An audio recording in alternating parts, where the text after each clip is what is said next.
na dioma be hu krampo ne se eye Ghana Supreme Court ne krampo no na nka wo se omo ne sebio asotwe kese to eye Tokornu so. It is a who study and I will study who study the events sibia I unfolding na say clearly no the ECOWAS court no area firm oma Ghana fo nyina ate ase say the Supreme Court of Ghana decision a omugina constitution no eteki yese Tokornu entumi nya Chief Justice of Ghana na ne nyoma bi ne kire se krono de be mu keta ahye nya obon sem disrespect bi wo mu no omo say eye krogin na the Supreme Court of Ghana should be respected for their decision. Adofo Kevin Taylor kano ho waba fire ex-Chief Justice Gertrude Tokornu any MPP for with the likes of Afinyo Markins any omomo kika ho is all concerning the Chief Justice former Chief Justice and ex-Chief Justice Gertrude Tokornu ni removal ni nim se ba be ye nsmp to the extent say omudi case no crack court Ghana have found omudi fi Ghana akọ different country courts or in the name of Ekomufa Suyi Chief Justice Gertrude Tokornu no muse mfa kwem Emma case du kokodu a certain point omuka say Chief Justice Gertrude Tokornu issue the president which are President Mahama ni NDC $10 million including the whole Ghana will sue omo $10 million for a year defamation for lawsuits. And me no eka say Kevin Taylor bedin komo according to Kevin Taylor chira sa case on mode call court no sa case na backfire sa 10 million from san can they've lost that 10 million case now for me no ka say Kevin Taylor be ka say the odi ni komo no what fire back at Afinyo Markins any nkrofobium kokoshe Chief Justice nechi emo mudi case ni court no mo say Ghana ban kwa fa so yi Chief Justice no emfa kwem me pese be ti Kevin Taylor ni nkomo we be di end wa fire nkrofo ni video ni mu na adofo kire wa adwen fama me comment ni mu any die in fact Ghana Mbrano eda hope fe say so your Chief Justice nyama bi wo edisa wo ye now Srim sai anope a opposti saa die we no nipa bebrebu say say na de na ekoso ewo Madam Tokornu osono maame case ne so na sisia no de na ekọ now so wo hwe de Srim sai opposti o say the ECOWAS community court has a while ago dismissed all of the 7 claims which the former Chief Justice, her ladyship, Justice Gertrude Tokornu, aka Osomame, brought against our beloved republic. Or see, ECOWAS Community Court, war Nigeria was a diano atnasi. Na Mame a friend Osomame Tokornu na oye Chief Justice of Ghana or the assembly command court no or the command court no say sebio or di asem no etiaye na or the Ghana court international side enso ebo amane say ende in some poly enson in some poly enson amame no ediko di ECOWAS court no ende court no atenase na sa asem nyina or the court ediko tia Ghana say Ghana yemra na yembeyi ye den ya no. Now, in respect of her ladyship's claim for $10 million or $10 million damages, the court held that in light of the court's conclusion that Ghana has not violated any of the applicant's rights under the African Charter as alleged, the court makes no decision on reparation. End of quote. Thanks again to our team of illustrious state attorneys who put in hours and hours of research to support the Republic's defense.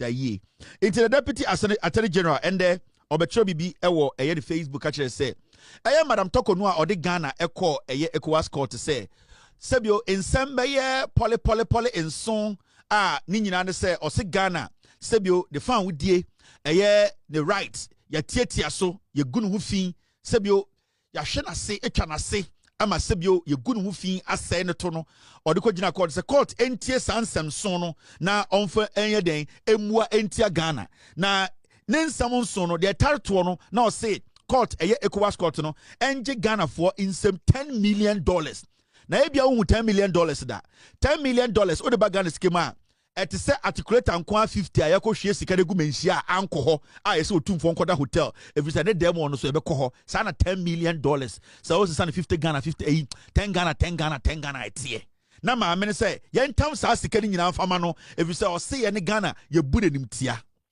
ne fa hodie sebio eye de ne kebi mame kebi ne fapem a ode bɔ ne ho ban no o se ye ne Ghana ekuro no ye nyina ya ka bom etietia de fa hodie so atenase atwa ne to atsanase ma ne nim egu ase na nde ko pie court ne say eye osono maame eye Madam Tokornu asema ode abesi ECOWAS court for nsaso no omo se omo hwehwe nsem no doso mu etotototo maame na no ehwe nsem no edi egige adanse nyina ende ni nyina nkosie no omo se Madam Tokornu nsem o ka no sebi onyansanim na omfa ne tufi nko eno na ECOWAS court no ende omo ye den omo eka ye nti asem ni nyina ba ewieye na ni nyina kire se eye Madam Tokornu asem o de kodan ECOWAS court na o kan sem ato Ghana so se yenji Ghana for sika $10 million man no court se oboa onfa ne tufi enko na ade bia esi wo Ghana no court na e friend ECOWAS court ne se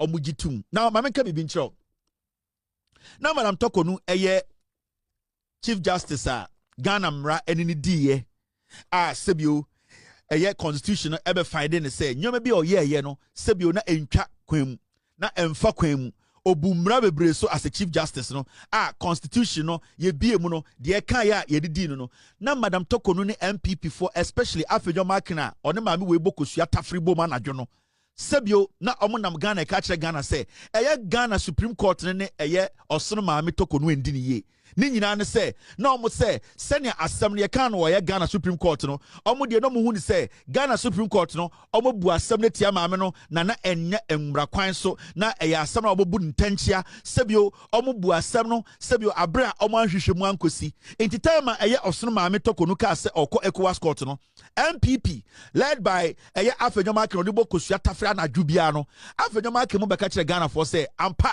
e was say maame de assembly ko ECOWAS court because ho na be kire say assembly ye di na Supreme Court no sebio Supreme Court no omo de nyansa de diye anase sebio omo amfa nyansa de diye anase sebio omo ditia no e wo edida ho anase enye saa ende ECOWAS court for no tro eye omo ruling no omo ka kire Ghana for nyina say omo tie asem no agi adanse na omo person ka kire Ghana for nyina ne wiase say Supreme Court of Ghana asem omo di say eye Tokornu enyoma oye ya na sebio entwa ye krono enyoma bi ode ne ho frefre mu keta hye ene sebio nyoma bi a na nka wo se okoti a obeye saa nyoma no e kire Ghana for no ECOWAS court ne say Supreme Court of Ghana no asem no omo di no eye krogen in fact omo ka say omo di eye asem no tena ase na joma be hu krampo ni say eye Ghana Supreme Court ne krampo no na nka wo say omo ne sebio asotwe kese to eye Tokornu so it is a study and I will study the events sibia I unfold na say clearly no the ECOWAS court no I reaffirm oma Ghana for nyina ate say the Supreme Court of Ghana decision a omugina constitution no eteki ye say Tokornu entumi nya Chief Justice of Ghana na ne nyoma bi ni kire say krono de be mu keta hye nyabon husem disrespect bi wo mu no omo say eye krogen na the Supreme Court of Ghana should be respected for their decision. ECOWAS court say enye NDC dia say enye MPP dia ECOWAS court say enye me no dia ECOWAS court ECOWAS court send the ECOWAS court akache Ghana for say Tokornu say Ghana Supreme Court ejina emra bi so editu ne to akonwa ejina nsem so ejina constitution so almost study constitution no omaji Tokornu anu asem omaji Ghana for say so anu asem through the attorney general no omo hu clearly say in the first place no the Supreme Court of Ghana judgment on the by no na ye krogen maami we na oye daadafo na maami we pese ogu Ghana Supreme Court ni ma sekeke na omo no omo to no enya Ghana nti na omo to eye asem no ne no kura nti na omo to nti so omo se Tokornu enka no kure enti me no ka sei me pese be busa MPP for no say moi na mote Ghana Parliament led by Afenyo Makin any the group na mote Parliament say mo ye MPP for any sa group na mo say mo ye eye osono ma munim nyansa na the question here is who has disrespected the Supreme Court of Ghana Mikai time eye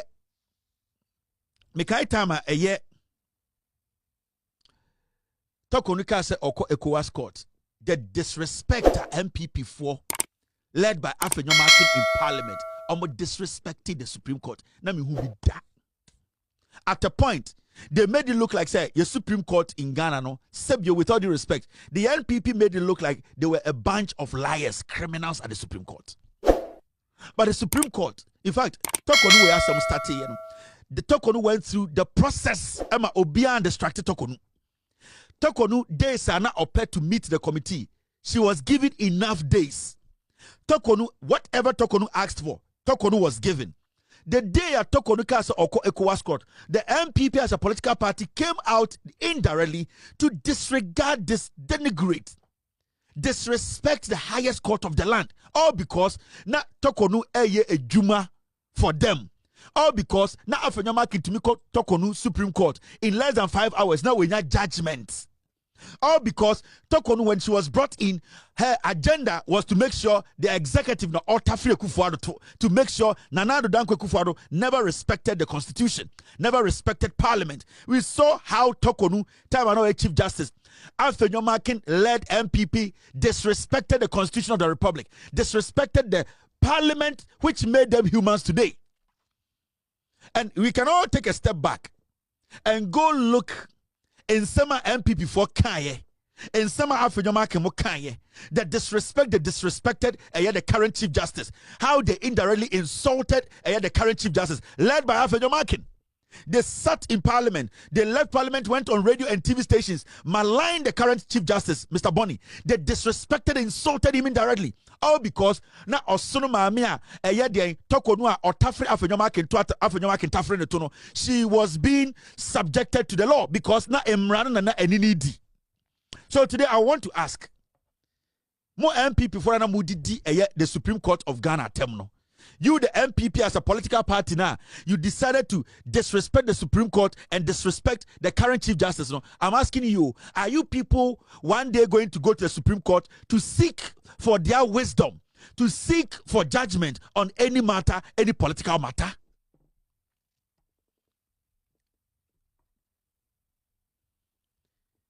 Maybe some MPP before, are you guys going to go to the Supreme Court? So I say me see. Now say Mokos Ghana Supreme Court Mudidi Ghana Supreme Court attempt. I'm asking you, the MPP, led by this Afenyomakin Kakawure Gugu Tiwon. Maybe some say, will you people ever go back to this same Supreme Court you disrespected because of an arrogant woman? Disrespected because of a woman who did not understand her job. Tokornu basically did not understand her job. Tokornu was basically a politician. Tokornu did not respect anybody in Ghana. Tokornu is a selfish brat who from day one was installed as the Chief Justice, never respected any Ghanaian in Ghana. Tokornu made the Chief Justice position her property, disrespected senior judges. She went to meet at the Supreme Court. Tokornu disrespected the Constitution of Ghana. She basically decided to work for the MPP as a child. Tokornu had no power to make decisions that would protect we Ghanaians. Tokornu was just a subject sitting there working for the NPP government. Now Tokornu became so powerful, so arrogant, she forgot herself and started becoming corrupt. Now deciding to steal public money to basically take care of herself, traveling, spending, while she knew the law more than anybody else in Ghana. So I'm asking you, the MPP, at the point, will you go to this same Supreme Court? Will you, Afenyomakin and your group, move back to the same Supreme Court to go and seek for their interpretation or whatever you guys call it? Are you going to do it? Because we have seen your mother. We have seen the arrogance, the disrespect, I'm not disrespecting Ghana for. Now, let me play the ruling at the ECOWAS Court and what they actually said on this Osono Maame matter. Okay, I have it here. Let's go listen to the ECOWAS Court in their ruling today. The Omokan ECOWAS Court and there. While the applicant met the 5-year timeline for applying for review, but their failure to satisfy the requirements of the new facts renders the compliance invaluable, as the requirement of admissibility of an application for review are cumulative. The absence of one of them is sufficient to endanger the admissibility of the application. In the light of the foregoing, the court hereby declares that the application for revision of judgment number ECW/CCJ/JUD/44/23 delivered on the 24th of November 2023 is inadmissible. And for that reason, sitting in public, the court declares that it has jurisdiction to determine this case. However, declares the application is inadmissible and orders each party to bear the cost. The full complement of this judgment will be made available to parties upon signature by panel members. Thank you. Yes, counsel. Me for the applicant? Yeah, the applicant. You know, we want to say to the court, yes, much some, view that is the matter. The intelligence issue this one was the issue earlier. As the court said that the similar repeated the same issue, and on that basis, we declared in the next month. We'll take the post on review other option. Thank you. And we appreciate when our friends in the sequence, we have to show the difference against our interest. So thank you, Justice. Yes, I'm counsel for the respondent. Just I want to say where the well-written and well-researched ruling, believe that the ruling was backed by law, both international rules controlling the Equa Code. We want to say thank you so much. The ruling was well-researched. Thank you, my lord. So basically, the issue of almost say, Tokornu asked about the buyer, say Ghana Supreme Court, any the right to sit on her case. Our judges say, no more and constitution clearly a catch and say, Sebio, no more name chakwem into constitutional, Eddie Asuchiamano, and Omujina so. Tokornu ko ECOWAS ko catch them say, Omon can't Ghana Supreme Court is omuni to me some bay. And the ECOWAS court catch Tokornu boa. The Ghana Supreme Court ye nyina a womb, omudi mrani nyina so. Wo, and I won't can cray. And somehow the buy and a crampo do went to be yano. Obeka say, o fa hudi, omutietia so, and so your coish na obi entiatia o fa hudi so, o sabe chantro. In fact, a car crampono, I will say, a car, o bo a Ghana for no so tia. Inti court no, ebema a ye, or son mame, Tokornu tiasia say, in some of Beka or court war, edigu a yadiang, edigu a ye Ghana for who fiend, edada a ye court no said, your Beka yin and not do doing yan cre. Into almost someone to me and tenasem we so and cast on with him. Tokornu for the two thing court, na on cano cre. None of the ya, not Godfrey Dame and a Tokornu lawyer. A car bear 2 weeks or 3 weeks, yabedia some judgment tabano, and a Tokornu so a Pamadame. I didn't know Pamadame or said Dame, the 9 34 30 39 40. Or said Dame a bon. Dame, Echo Jina case, when we said Dame. Or Tigana Nina Sana Dame or shopping for lawyers. It Tokornu for Nigeria lawyer. Godfrey Dame na MP before Soria. Almost Godfrey Dame do mumra. Me catch them has a Godfrey Dame. He goes out, he shops for judges in Ghana. Godfrey Dame is Ankumamo. That is what they do. And Nintina, Godfrey Dame opie free Ghana ultimately win case bia. Say onim judge bia ultimately win case da out of Ghana. It Tokornu na Godfrey Dame na a lawyer. The latter part of the case of Pamo Godfrey Dame say, hey, wait, Jimmy Dodo. Sa unim she. And Okofa Nigeria ni. Okofa Nigeria ni lawyer. So on fanom media some last one. Now you see what they do. Now there's a new thing MPP for adopting. Because most of their lawyers are liars. They are not lawyers are omokano correct. Mama make a picture, hey. Godfrey Dame are one of those lawyers in Ghana. They shop for judges. Sankuma, they shop for judges. She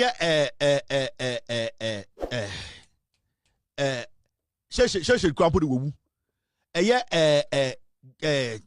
Akwe onumuwi, Gary Makwana, Akwe onumuwi. they all shop for judges. And what the MPP they are good at, and then say, especially Godfrey Dame. Time I know I tell you general. Or you ready so be quarter. No afraid bloggers. Now afraid bloggers are. Now afraid Joy News for. Now afraid City TV for. Or Sotioma. Now I catch them say, I am coming to court today. This is what is going to happen. I know the judge might postpone the case or adjourn the case. I know I am going to win the case today. I need you to be at court at 2. Now, because he knows on a judge for no edin komo wi a wa shopping for no an judges